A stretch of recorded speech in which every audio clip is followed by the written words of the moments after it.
Assalamualaikum warahmatullahi wabarakatuh. Pada pertemuan kali ini, mata kuliah Etika Keperawatan, Prodi D3 Keperawatan, kita sudah berada di pertemuan ke-7. Hari ini kita akan belajar tentang masalah etika pada bidang kesehatan. Tujuan perkuliahan ini, setelah mengikuti perkuliahan, mahasiswa diharapkan mengetahui tentang masalah etika bidang kesehatan, pengambilan keputusan etis, dan strategi penyelesaian masalah etis. Materi pertama tentang masalah etika bidang kesehatan. Jadi, kemajuan ilmu dan teknologi di bidang biologi dan kedokteran telah menimbulkan berbagai permasalahan atau dilema etika kesehatan yang sebagian besar belum teratasi. Jadi review ya, etika adalah peraturan atau norma yang dapat digunakan sebagai acuan bagi perlakuan seseorang yang berkaitan dengan tindakan yang baik dan buruk yang dilakukan seseorang dan merupakan suatu kewajiban dan tanggung jawab moral dan berfokus pada prinsip-prinsip dan konsep yang membimbing manusia berpikir dan bertindak dalam kehidupannya yang dilandasi oleh nilai-nilai yang dianutnya. Banyak pihak yang menggunakan istilah etik untuk menggambarkan etika suatu profesi dalam hubungannya dengan kode etik profesional, seperti kode etik PPNI atau Ikatan Bidan Indonesia. Perawat memiliki komitmen yang tinggi untuk memberikan asuhan yang berkualitas berdasar standar perilaku yang etis dalam praktek asuhan profesional. Pengetahuan tentang perilaku etis dimulai dari pendidikan perawat dan berlanjut pada diskusi formal ataupun informal dengan sejawat atau teman. Perilaku yang etis mencapai puncaknya bila perawat mencoba dan mencontoh perilaku pengambilan keputusan yang etis untuk membantu memecahkan masalah etika. Dalam hal ini, perawat seringkali menggunakan dua pendekatan, yaitu pendekatan berdasarkan prinsip dan pendekatan berdasarkan asuhan keperawatan. Menurut Alice Hartley 1980, masalah etika dalam pelayanan kesehatan meliputi yang pertama evaluasi diri, kemudian yang kedua evaluasi kelompok, yang ketiga tanggung jawab terhadap peralatan dan barang, yang keempat merekomendasikan klien pada dokter, yang kelima menghadapi asuhan keperawatan yang buruk, dan yang keenam masalah antara peran merawat dan mengobati. Yang pertama evaluasi diri. Evaluasi diri mempunyai hubungan erat dengan pengembangan karir, aspek hukum dan pendidikan berkelanjutan. Evaluasi diri juga merupakan tanggung jawab etika bagi semua perawat. Jadi dengan evaluasi diri, perawat dapat mengetahui kelemahan, kekurangan, dan kelebihannya sebagai perawat praktisi. Evaluasi diri merupakan salah satu cara melindungi klien dari pemberian perawatan yang buruk. Alice dan Hartley menyatakan bahwa evaluasi diri terkadang tidak mudah dilakukan oleh beberapa perawat. Evaluasi diri sebaiknya dilakukan secara periodik. Evaluasi diri dilakukan agar perawat menjadi kompeten dalam memberikan asuhan keperawatan. Kemudian yang kedua adalah evaluasi kelompok. Tujuan evaluasi kelompok yaitu untuk mempertahankan konsistensi kualitas asuhan keperawatan yang baik yang merupakan tanggung jawab etis. Evaluasi kelompok ini dapat dilakukan secara formal dan informal. Evaluasi secara informal contohnya dengan observasi langsung saat tindakan atau mengamati perilaku sesama rekan. Masalah etika muncul saat perawat mengamati rekan kerjanya yang berperilaku tidak sesuai standar. Evaluasi kelompok secara formal merupakan tanggung jawab etis perawat dan organisasi profesi. Dasar untuk melakukan evaluasi asuhan keperawatan adalah standar praktek keperawatan yang digunakan untuk mengevaluasi proses. Sedangkan dasar untuk evaluasi perawatan klien digunakan kriteria hasil. Secara formal, metode evaluasi kelompok meliputi konferensi yang membahas berbagai hal yang diamati, wawancara dengan klien atau staf, observasi langsung pada klien, dan audit keperawatan berdasarkan catatan klien. Yang ketiga, tanggung jawab terhadap peralatan dan barang. Para tenaga kesehatan seringkali membawa pulang barang-barang kecil seperti kasa, kapas, dan larutan antiseptik. Sebagian dari mereka tidak tahu apakah hal itu benar atau salah. Bila hal tersebut dibiarkan, rumah sakit akan rugi dan beban pada klien lebih berat. Perawat harus dapat memberi penjelasan pada orang lain atau nakes bahwa mengambil barang walaupun kecil secara etis tidak dibenarkan, karena setiap tenaga kesehatan mempunyai tanggung jawab terhadap peralatan dan barang di tempat kerja. Yang keempat adalah merekomendasikan klien pada dokter. Perawat dapat memberikan informasi tentang berbagai alternatif. Misalnya, bila seorang klien ingin memeriksa ke dokter ahli kandungan, perawat dapat menyebutkan beberapa nama dokter dengan beberapa informasi penting, alternatif lain tentang keahlian dan pendekatan yang dipakai dokter pada klien. Secara hukum, perawat tidak boleh memberikan kritik tentang dokter kepada klien. Yang kelima, menghadapi asuhan keperawatan yang buruk. Keperawatan pada dasarnya ditujukan untuk membantu pencapaian kesejahteraan klien. Perawat harus mampu mengenal atau tanggap bila ada asuhan keperawatan yang buruk serta berupaya untuk mengubah keadaan tersebut. Ellis dan Harley menjelaskan beberapa tahap yang dapat dilakukan bila perawat menghadapi asuhan yang buruk. Tahapannya yaitu, yang pertama, mengumpulkan informasi yang lengkap dan sah. Jangan membuat keputusan berdasarkan gosip, umpatan, atau dari satu pihak. Yang kedua, mengetahui siapa saja pembuat keputusan atau yang memiliki pengaruh terhadap terjadinya perubahan. Dan yang ketiga, membawa masalah kepada pengawas terbawah. Namun hal ini belum tentu masalah ini akan dihiraukan oleh pengawas. Ada pendekatan yang bisa dilakukan ya, misalnya yang pertama secara sukarela menjadi anggota panitia penilai kelompok. Kemudian bisa juga menggunakan sistem informal, yaitu dengan cara mendiskusikan masalah dengan orang yang dipercaya atau berpengaruh dalam sistem. Nah, bila secara informal tidak berhasil dilakukan, maka dilakukan pendekatan formal melalui jalur yang resmi. Yang keenam adalah masalah antara peran merawat dan mengobati. Peran perawat secara formal adalah memberikan asuhan keperawatan. Berbagai faktor menyebabkan peran perawat menjadi kabur dengan peran mengobati. Hal ini banyak dialami di Indonesia, terutama perawat di puskesmas. Jadi, perawat dalam melaksanakan tugas delegatif, yaitu dalam melaksanakan pelayanan pengobatan, secara hukum tidak dilindungi. Perawat yang akan ditugaskan di unit pelayanan seperti puskesmas atau balai pengobatan yang belum ada tenaga medis perlu diberikan surat tugas serta uraian tugas yang jelas dari pimpinan. Hal ini merupakan aspek legal dalam memberikan pelayanan. Selanjutnya kita masuk ke materi pengambilan keputusan dan model penyelesaian masalah etik dalam praktek keperawatan. Jadi pengambilan keputusan dalam penyelesaian masalah adalah kemampuan mendasar bagi praktisi kesehatan, pemikiran kritis dan analisis, proses yang sistematis, dan pemecahan masalah secepatnya.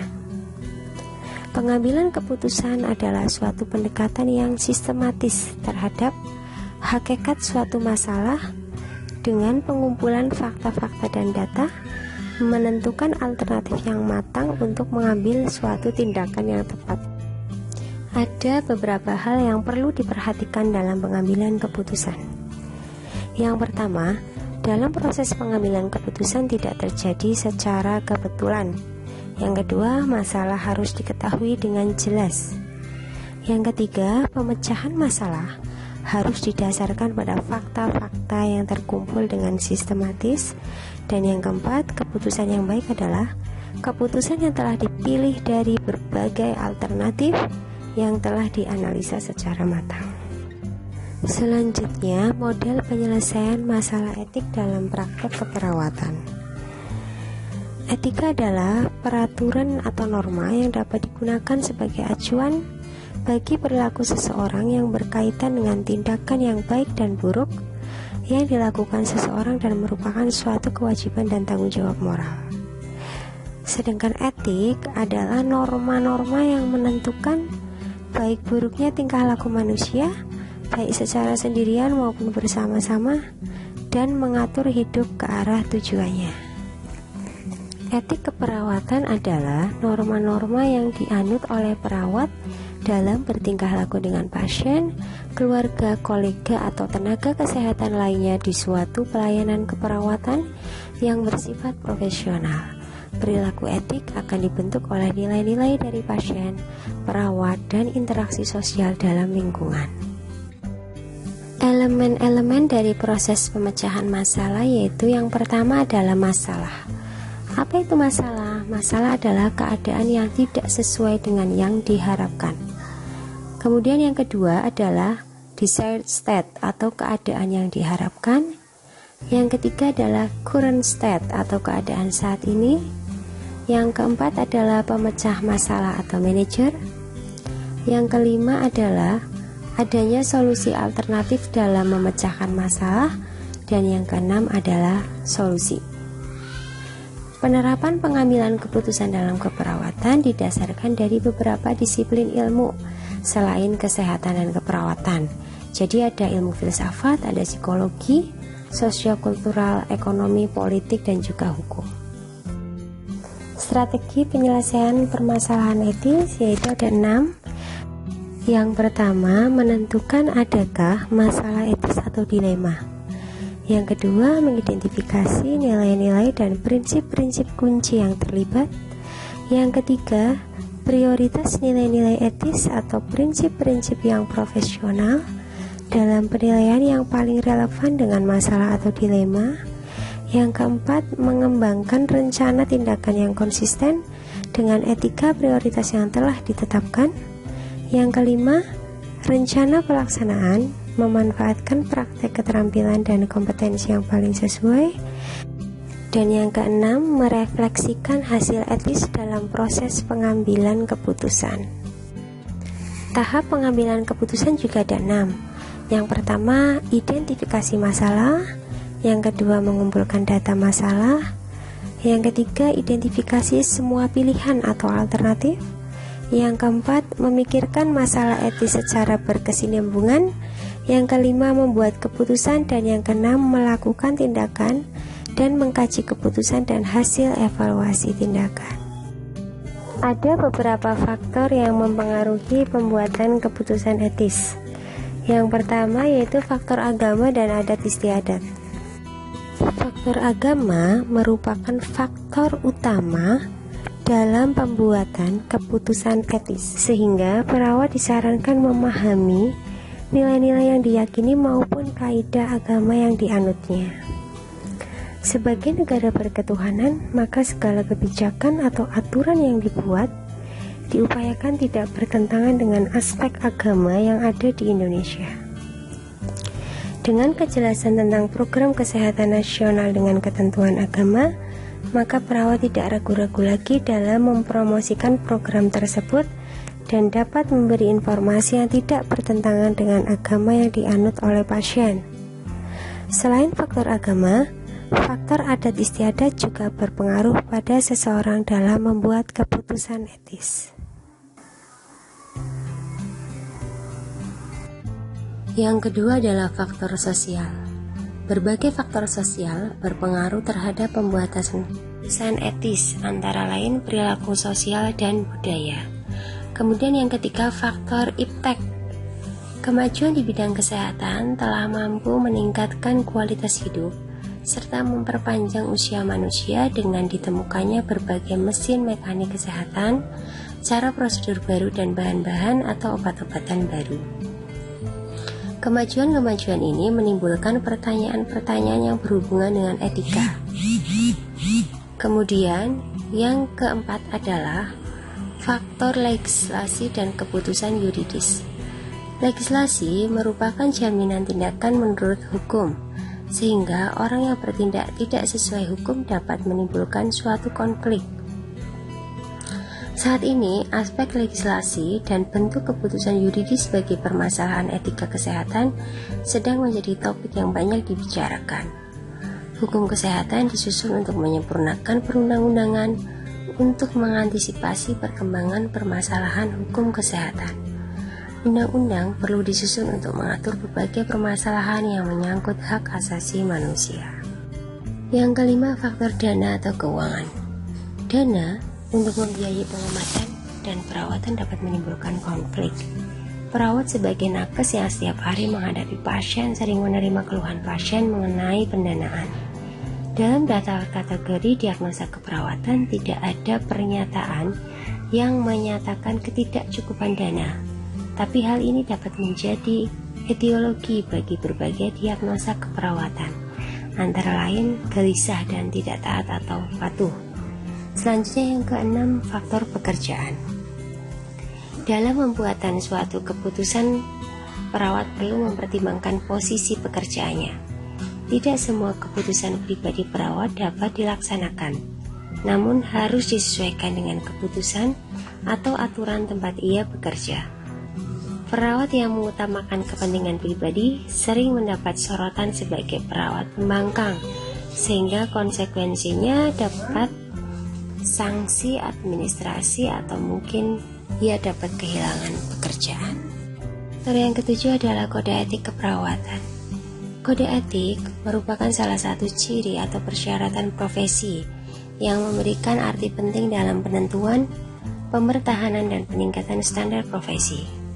Apabila seorang anggota melanggar kode etik, maka organisasi profesi dapat memberi sanksi atau mengeluarkan anggota tersebut. Untuk dapat mengambil keputusan dan tindakan yang tepat terhadap masalah yang menyangkut etika, perawat harus banyak berlatih mencoba menganalisa masalah-masalah etis yang dapat diperoleh dari berbagai buku, jurnal, artikel, atau video. Yang ke-8 adalah hak-hak pasien. Pada awalnya, isu tentang hak-hak pasien muncul berdasarkan berbagai peristiwa yang merugikan pasien dan melanggar martabat pasien sebagai manusia. Untuk melindungi hak-hak pasien, beberapa negara menyusun undang-undang perlindungan hak pasien. Selanjutnya, teori dasar pembuatan keputusan etik. Teori dasar atau prinsip-prinsip etika merupakan penuntun untuk membuat keputusan etis praktek profesional. Teori etik digunakan dalam pembuatan keputusan bila terjadi konflik antara prinsip-prinsip dan aturan-aturan. Para ahli falsafah moral telah mengembangkan beberapa teori etik yang secara garis besar dapat diklasifikasikan menjadi teori teleologi dan deontologi. Untuk yang pertama, teori teleologi. Teleologi berasal dari bahasa Yunani yaitu telos yang berarti akhir. Teleologi merupakan suatu doktrin yang menjelaskan fenomena berdasarkan akibat yang dihasilkan atau konsekuensi yang dapat terjadi. Teori ini menekankan pada pencapaian hasil dengan kebaikan maksimal dan ketidakbaikan sekecil mungkin bagi manusia. Contoh penerapan teori ini misalnya, bayi-bayi yang lahir cacat lebih baik diizinkan meninggal daripada nantinya menjadi beban di masyarakat. Selanjutnya yang kedua, deontologi. Deontologi berasal dari bahasa Yunani juga yaitu deon yang berarti tugas, berprinsip pada aksi atau tindakan. Dalam konteks di sini, perhatian difokuskan pada tindakan melakukan tanggung jawab moral yang dapat memberikan penentu apakah tindakan tersebut secara moral benar atau salah. Contoh penerapan teori ini yaitu seorang perawat yang yakin bahwa pasien harus diberitahu tentang apa yang sebenarnya terjadi, walaupun kenyataan tersebut sangat menyakitkan. Contoh lain yaitu seorang perawat menolak membantu pelaksanaan abortus karena keyakinan agamanya yang melarang tindakan membunuh. Dalam menggunakan pendekatan teori ini, perawat tidak menggunakan pertimbangan, misalnya seperti tindakan abortus dilakukan untuk menyelamatkan nyawa ibu, karena setiap tindakan yang mengakhiri kehidupan merupakan tindakan yang secara moral buruk. Kerangka pemecahan dilema etik banyak diutarakan oleh para ahli, dan pada dasarnya menggunakan kerangka proses keperawatan atau pemecahan masalah secara ilmiah. Antara lain, yang pertama, model pemecahan masalah dari Megan.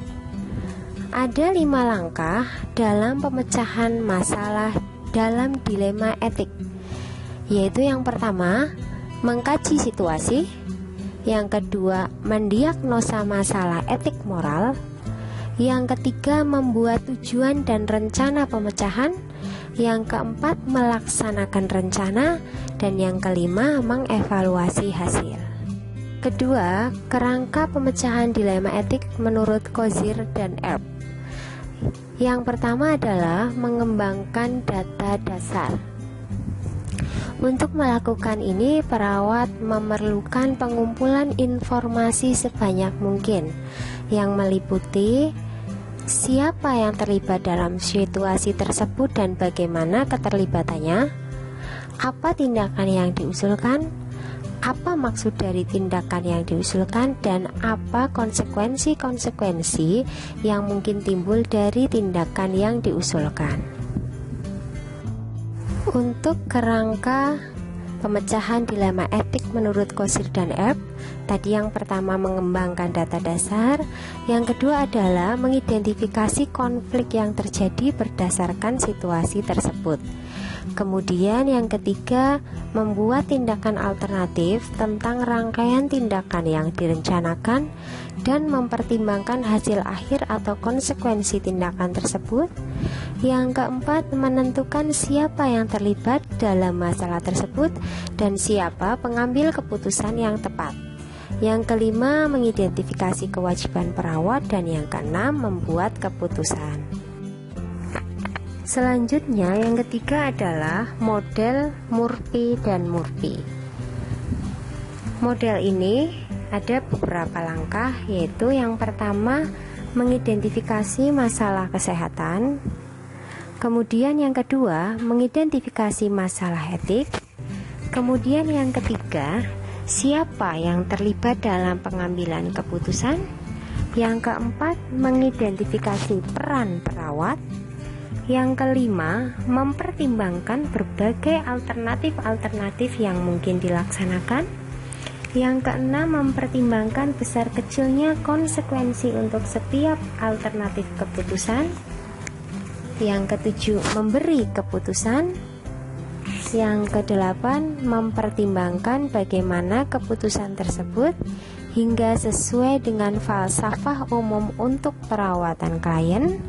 Dan yang terakhir yaitu analisa situasi hingga hasil aktual dari keputusan telah tampak dan menggunakan informasi tersebut untuk membantu membuat keputusan berikutnya.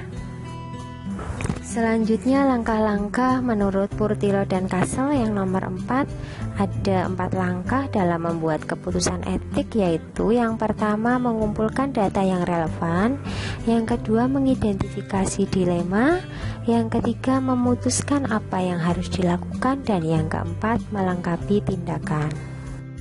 Selanjutnya, langkah-langkah menurut Thompson and Thompson. Ada 6 langkah. Yang pertama adalah meninjau situasi untuk menentukan masalah kesehatan, keputusan yang diperlukan, komponen etis, dan petunjuk individual. Yang kedua yaitu mengumpulkan informasi tambahan untuk mengklasifikasikan situasi. Yang ketiga yaitu mengidentifikasi isu etik. Yang keempat yaitu menentukan posisi moral pribadi dan profesional. Yang kelima, mengidentifikasi posisi moral dari petunjuk individual yang terkait. Dan yang keenam, mengidentifikasi konflik nilai yang ada. Selanjutnya yang terakhir adalah tentang teori Gladys and James Husted. Jadi sejarahnya, untuk Gladys sendiri lahir di Pittsburgh. Hampir selama hidupnya dia di Pittsburgh. Dia mendapat gelar bachelor tentang ilmu keperawatan di Universitas Pittsburgh pada tahun 1962 dan memulai praktik di pelayanan kesehatan dan merawat pasien pasca bedah. Pada tahun 1968 dia mendapat gelar master keperawatan sambil mengajar di Louis Sweden School of Nursing di Margaret's Memorial Hospital di Pittsburgh. Kemudian untuk James sendiri lahir di Kingston, Pennsylvania ketika dia berada di ketentaraan Jerman. Akhirnya dia lebih tertarik pada permasalahan etik, kemudian melepas karirnya sebagai tentara dan berfokus pada perusahaan asuransi kesehatan. Dan pada tahun 1974 dia menikah dengan Gladys, yang akhirnya pertemuan atau pernikahan mereka menjadi awal dari teori simponologi, karena teori tersebut adalah hasil dari diskusi mereka. Jadi sumber teorinya adalah, menurut Husted, pengertian dari simponologi adalah pembelajaran tentang kesepakatan dan bagian-bagian yang penting untuk terjadinya kesepakatan. Dalam pelayanan kesehatan, simponologi dapat berarti kesepakatan antara tenaga medis dengan pasien. Pengembangan teori ini berawal untuk membangun praktek berdasarkan kesepakatan dengan membuat model yang menjelaskan langkah yang benar untuk tenaga medis dan pasien. Nama teori ini berasal dari Yunani, yaitu symphonia, yang berarti kesepakatan. Etik adalah sistem standar untuk memajukan, menentukan, dan membenarkan perilaku untuk mendapatkan tujuan utama dan dasar. Etik juga dapat diartikan sebagai pengetahuan untuk menjadikan kehidupan lebih baik dan teratur. Konsep utama dan definisi dari teori ini yaitu, yang pertama adalah kesepakatan bersama, kemudian yang kedua kesehatan, yang ketiga keperawatan, dan yang keempat adalah pasien. Untuk yang pertama, kesepakatan bersama. Kesepakatan bersama dalam hubungan tenaga medis dengan pasien terbentuk dari bertemunya profesionalisme dan kebutuhan pasien. Keputusan bersama ini bagi pasien merupakan keinginan atau kebutuhan pasien, sedangkan bagi tenaga medis, keputusan bersama berdasarkan kebutuhan pasien tanpa terjadinya interaksi antara dua kepentingan tersebut yang berkesesuaian, maka tidak akan terjadi keputusan bersama. Ya, yang kedua adalah kesehatan. Kesehatan adalah konsep yang berlaku pada tiap potensi dari seseorang untuk menunjang kehidupannya. Kesehatan bukan hanya fisik tetapi juga psikis. Kemudian yang ketiga, keperawatan. Keperawatan dapat mendorong dan meningkatkan kualitas dari pasien untuk menunjang hidup, kesehatan, dan interaksi yang baik. Yang terakhir yaitu pasien. Pasien adalah individu dengan karakter unik, memiliki hak untuk mendapatkan tujuannya berdasarkan pilihannya sendiri. Tujuan tersebut dapat berhubungan untuk bertahan dan meningkatkan hidupnya. Inti teori ini yaitu, simponologi dapat diklasifikasikan dalam grand teori karena lingkupnya yang luas. Hus membuat teori simponologi tidak hanya dari perkembangan yang alami dalam pekerjaan, tetapi juga karena kebutuhan dalam pedoman utama yang berhubungan dengan permasalahan etik dalam perawatan kesehatan. Yang pertama, hak.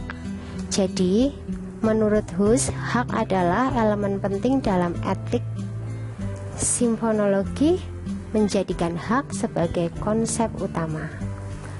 Hak adalah hasil dari kesepakatan implisit antara makhluk-makhluk rasional, dibuat dan diselenggarakan berdasarkan rasionalitas mereka, tidak mendapatkan tindakan dari satu sama lain atau untuk menempatkan satu sama lain dalam keadaan apapun kecuali melalui persetujuan sukarela. Kemudian inti teori yang kedua adalah standar bioetikal. Kebaikan adalah standar etik dari sebuah praktik kesehatan. Kesepakatan antara hubungan pelayanan kesehatan perawat dengan pasien berlandaskan kebaikan. Berdasarkan azas kebaikan tersebut, maka standar bioetikal mempunyai cabang, yaitu otonomi, freedom, objectivity, beneficence, self-assertion, dan fidelity. Jadi ada 6 cabang. Yang pertama adalah otonomi. Jadi otonomi adalah keunikan individu, merupakan karakter utama yang membangun individu tersebut. Individu mempunyai hak untuk bertindak karena keinginan atau kepentingan pribadinya. Jika seorang tenaga medis mengambil kesepakatan tindakan berdasarkan otonomi pasien, maka tenaga medis tersebut membantu pasien membuat tujuan dan tindakan terhadap pasien sendiri. Selanjutnya cabang kedua adalah freedom. Freedom adalah kekuatan atau hak untuk mengambil keputusan jangka panjang berdasarkan pada evaluasi diri sendiri terhadap situasi dan kondisi. Jika seorang tenaga medis mengambil kesepakatan tindakan berdasarkan freedom, maka tenaga medis membantu pasien untuk memiliki visi dan motivasi yang jelas dalam jangka panjang berdasarkan keinginan pasien dengan mengikuti perubahan situasi dan kondisi. Kemudian cabang yang ketiga adalah objectivity. Objectivity adalah kemampuan untuk mengetahui dan bertindak terhadap sesuatu berdasarkan penilaian diri sendiri. Jika seorang tenaga medis mengambil kesepakatan tindakan berdasarkan objectivity, maka tenaga medis membantu pasien untuk memungkinkan bertindak tepat berdasarkan otonomi dan kesadaran pasien sesuai dengan penilaian pasien sendiri. Apa sih? Selanjutnya cabang yang keempat adalah beneficence. Beneficence adalah kemampuan dalam mengambil keputusan dan bertindak untuk memperoleh manfaat yang sesuai dengan manfaat dan tujuan seseorang. Jika seorang tenaga medis mengambil kesepakatan tindakan berdasarkan beneficence, maka tenaga medis tersebut membantu pasien mengambil keputusan untuk kebaikan dan manfaat yang tertinggi untuk pasien sendiri dengan meminimalkan bahaya atau efek samping terhadap pasien tersebut. Kemudian cabang yang kelima adalah self-assertion. Ini merupakan hak dan kemampuan pasien untuk mengambil keputusan. Jika seorang tenaga medis mengambil kesepakatan tindakan berdasarkan self-assertion, maka tenaga medis tersebut membantu pasien mengambil keputusan sesuai dengan keinginan pasien sendiri, walaupun itu dinilai negatif bagi lingkungan pasien. Kemudian yang terakhir, cabang keenam yaitu fidelity. Ini adalah hak dari pasien untuk mempercayai sepenuhnya tindakan tenaga medis terhadap dirinya tanpa mengetahui baik dan buruknya. Jika seorang tenaga medis mengambil kesepakatan tindakan berdasarkan fidelity, maka tenaga medis tersebut dituntut untuk bertindak profesional. Nah, untuk yang terakhir ya, tadi inti teorinya yang pertama adalah hak, kemudian yang kedua standar bioetikal, dan yang terakhir adalah keyakinan. Jadi menurut Gladys, sebuah tindakan medis disepakati berdasarkan keyakinan dari tingkat keilmuan, kesadaran, dan atau situasi.